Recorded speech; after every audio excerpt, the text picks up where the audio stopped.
Hey guys, welcome to another video. Today we will be looking at an Infinite Negate deck using a new card called Samsara Dragon. Now, I first got the idea from a YouTube channel called Yu-Gi-Oh! Tube. Do check them out, the link will be in the description. So I decided to create my own variant of it. And it is kind of consistent, I'd say. I run a lot of one-card combos, and such as you can see every single form of one card combo right here. Neospace Connector, which can summon an Aqua Dolphin straight from a deck, which makes it sold.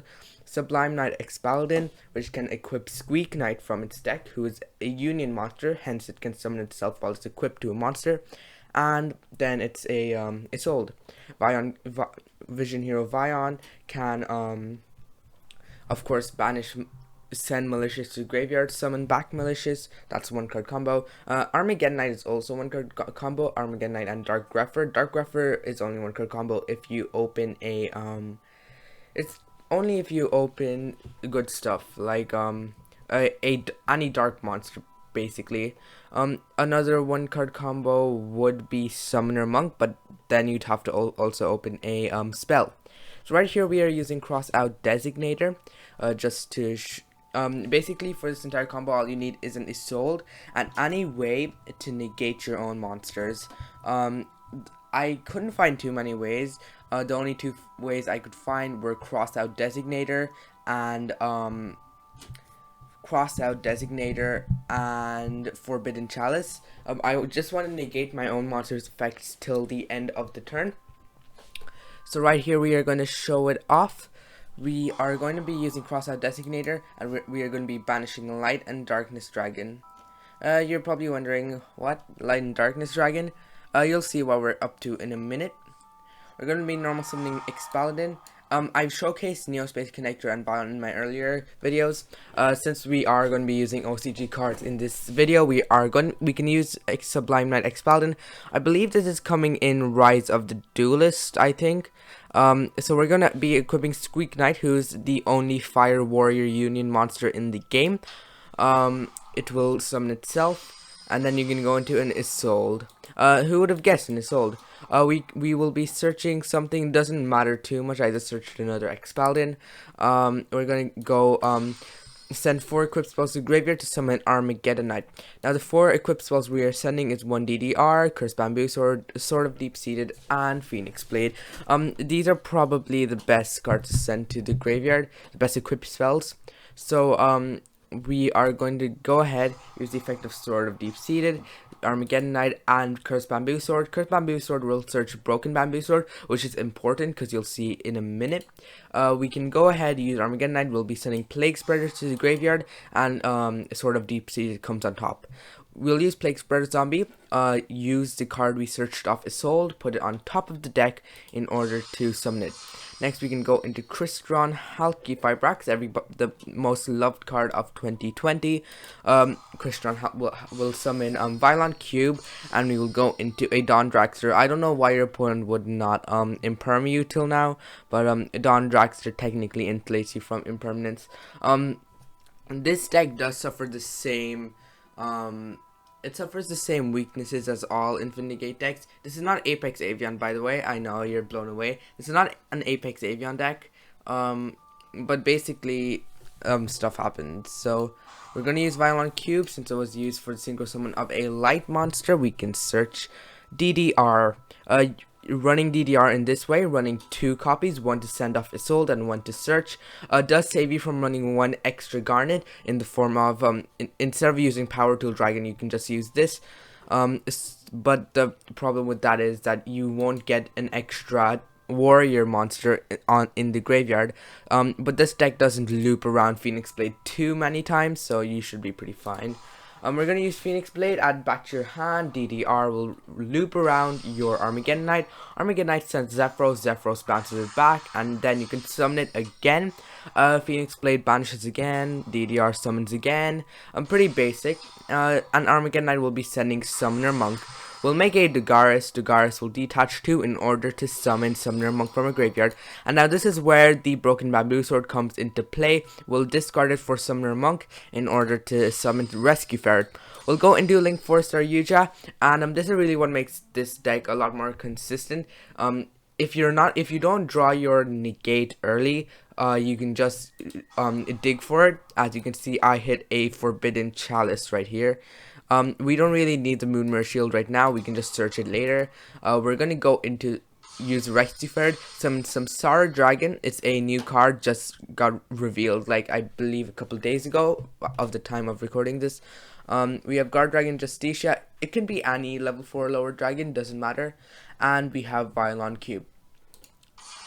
So now we will go ahead and go into link 4 Armory Arm. I tried an Arclight until I realized that Arclight and Dragon Ravine don't exactly fare well together. So we're gonna use Violon Cube. Since Armory Arm is a light monster, we can go ahead and search Moonmare Shield. We'll link the level 4 lower dragon into LP, and LP will be summoning another Samsara Dragon from our graveyard. I'm really just using the Samsara Dragon as a follow-up play here. We'll then go ahead, link into Pisty. Pisty will revive one of the Samsara Dragons or the Guard Dragon Justicia, it does not matter. And then we will go ahead, go into a Romulus. Romulus will search Dragon Ravine, and we're gonna activate it, discard any card we want, maybe any extra card you got off Saryuja, it does not matter. And right here I had some extra warriors in my graveyard, so you can just add back the Phoenix Blade, discard it, and we will be sending Light and Darkness Dragon to the graveyard. We run 2 copies, one to banish off your just one to banish off your cross out designator, and one to send off Dragon Ravine. I usually run 2 of every garnet until I realize that I can just shuffle some back after Saryuja. But you still do need to run 2 Violon Cube, 2 Samsara Dragon. Samsara Dragon, the second one is really just for follow-up if your opponent somehow like Kaiju's it or Dark Wheeler No More's it. So you will go ahead, use Samsara Dragon. Samsara Dragon's effect, you can treat it as 2 tributes for a tribute summon of a dragon monster. That's not really too relevant, but its graveyard effect is really good, especially in tandem with Light and Darkness Dragon. As you all know, Light and Darkness Dragon is practically infinite negates on its own. The thing is, it negates your own stuff too, and at most it probably has like 4 negates before it can just easily get beaten over. So Samsara Dragon can banish it, add 1 level 5 or higher dragon monster from your graveyard to your hand, and then you can immediately tribute summon it. So right here, we are going to use Saryuja, and since we've already negated all of its effects with the effect of Cross Out Designator, it doesn't negate your Saryuja. By the way, its negate is mandatory, and pretty much it can negate your own stuff too. We're going to use Moonmare Shield. Light and Darkness Dragon is negated, so it can negate it. We're going to use the effect of Armory Arm. We will equip it to our Light and Darkness Dragon. So this just makes it a lot beefier, and your opponent cannot beat over it by battle because of Moonmare Shield. Your opponent can theoretically Twin Twister you, but once again you can just negate it with Light and Darkness Dragon. In case you don't know what Light and Darkness Dragon does, it can be special summoned. It's treated as a light and dark monster at the same time, and once per chain, if any effect is activated, it loses 500 attack and defense and immediately negates it. And this is mandatory, so your opponent, I believe it always activates as chain link 2 no matter what. So yep, that once destroyed, it has when it is destroyed, it has the mandatory effect. You have to target a monster in your graveyard. You have to destroy all cards you control, i.e. there will be 2 in this case, because these 2 will be destroyed along with your Light and Darkness Dragon. You'll basically just be destroying your Saryuja and your Dragon Ravine in order to summon any monster in your graveyard. So you can theoretically just summon him back, and then he will negate even more. So it is a decently consistent deck. You run a lot of 1-card combos, such as the new Sublime Knight Expaldin. I would use this as a 60-card deck, but unfortunately I cannot, because I really need to get these negates consistently, like this Forbidden Chalice and the cross out designator. So that was the entire combo, and I will head straight into the deck profile. So here's the deck profile. Unfortunately, there are a lot of garnets, but that just makes the deck even more spicier to play. We run one Guard Dragon Justicia. I know I'm kind of known to be really scared of garnets. I always run two of them, but in this case we can only run one. We can just run one because we can shuffle it back with Saryuja. Two Light and Darkness Dragon. Once again, it doesn't really matter. You can in terms of Light and Darkness Dragon, you can just shuffle it back with your Saryuja. Two Mali. I wish this was at 3. Not even just for the extra special summon, really just because you can do stuff with it, I guess. You can pretty much, even if you draw it while it's at 3, you still have the 2 in your deck to combo off with. One Dark Grepher, one Armageddon Knight. They pretty much serve the same purpose. If you draw Armageddon Knight, so you can't summon it off the sold, you can summon your Dark Grepher, and pretty much you can just discard the Armageddon Knight and send anything you want to your graveyard, i.e. your Plague Spreader. So that's really decent. It also helps if you draw Plague Spreader, Dark Grepher can just discard it, which is super great.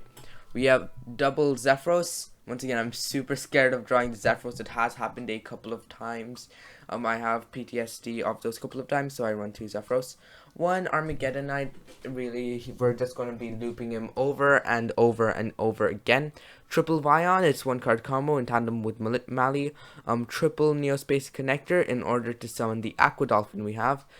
2 Summoner Monk. Summoner Monk is a 1.5 card combo if you're able to draw another spell. Double Rescue Ferret.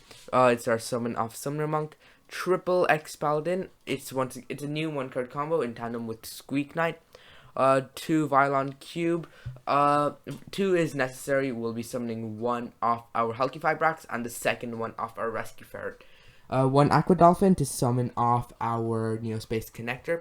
1 Plague Spreader to send off our Armageddon Knight so that we can go straight into the Hulky Fibrax. 1 Squeak Knight. It's our target for X Paladin. And finally for the monsters, we have 2 Samsara Dragon. We'll be synchroing one off for the Dawn Dragster, and not for Dawn Dragster, for the Armory Arm, and we will be linking the other one off for LP. And now we'll go into the spells. We have triple Call by Grave for the Hand Trapped, triple Forbidden Chalice, triple Crossout Designator to negate the effects of our Light and Darkness Dragon. Really just to just make sure it doesn't negate the activation of our Moonmare Shield. A double DDR, we run 2, one to send off our Isolde and the other to search off our Violon Cube. 1 Moonmare Shield to search out, we can just search it off our Violon Cube. 1 Phoenix Blade, 1 Bamboo Sword, and 1 Sword of Deep Seated. All of them have some interaction in the graveyard. All of these have interactions in the graveyard, so that's pretty decent. Phoenix Blade can infinitely recur itself as long as you have the fodder to do it. The Cursed Bamboo Sword can search our Broken Bamboo Sword, which we can use as spell fodder for our Summoner Monk. And 1 Sword of Deep Seated really just recurs itself for follow-up plays. And finally, for our main deck, we have Dragon Ravine, which will send our Light and Darkness Dragon to the graveyard so that it can interact with our Samsara Dragon. For extra deck, we have 1 FA Dawn Dragster. It's a light monster, probably the best level 7 synchro light monster. Like, if we just check it over here, just check the light monsters, level 7 synchro light monsters. They're 15. Some of them are actually pretty decent. Like Zeta is meh, it can just banish stuff. Moonlight Dragon is another one. Moonlight Dragon is also super decent. It is an interruption, but it doesn't have any form of interaction on your field unless you're going second. A Lightning Warrior doesn't have any interaction on your field. Signal Warrior, I'm not even reading that. You have Ancient Sacred Wyvern, whatever this is. When your life points are higher than your opponent, this card gains attack equal to the difference. Okay, it's really weird. Shooting Riser Dragon. I mean, we could theoretically use shooting Rise of Dragon if you really want to. Like all of these are trash except FA Don Dragster. So just use FA Don Dragster. All of these are trash. We have Armory Arm. It's probably the best level 4 light monster after our Arclight, because Arclight, if we try to send our like darkness dragon off Dragon Ravine, Arclight will just banish it. That's why we cannot use Arclight. Army Arm is probably the second best. On top of that, it can give an attack boost to our Light and Darkness dragon, which is super great. One Dagaris. After we loop Armageddon Knight, I think 3 times, we can use Armageddon Knight. Will be sending Summoner Monk to the graveyard, and we will be reviving that with our Dagaris to Timeless. One Avramax, generic link 4, Boral Sword, generic link 4, Saryuja, not only does it increase the consistency, letting us draw 4 cards, and letting us search for our negates, we never even use its special summon effect during the entire time, so in certain circumstances you might be able to end off on an Appaloosa too. One Appaloosa, nice generic monster. One Unicorn, one Phoenix. I don't really have to explain these two. 2 Isolde. Isolde is of course an incredible card by itself. Probably has the most degenerate combos out of any other Link monster in the entire game. Probably even more than Halky Fibrax, to be honest. One Halky Fibrax to summon out our Violon Cube. One Romulus to search Dragon Ravine, one Pisty, and one LP, which one LP can get us our Romulus instantly, so without losing any advantage, that too, so that's great. The reason I do not run Red MD to summon off our LP is because we do need a level 4 or lower dragon monster. I know we can just revive the Samsara dragon off our LP, but then, you know what, that actually works. I don't know what I was thinking. I think we can theoretically go for any form of a Link 3, a good Link 3. But then once again, you do run into certain problems. I don't run Red MD. It's kind of complicating trying to theory craft using Red MD. So that's kind of the entire deck. So, I hope you enjoyed the video. Do like and subscribe, and I will see you in my next video. Bye bye.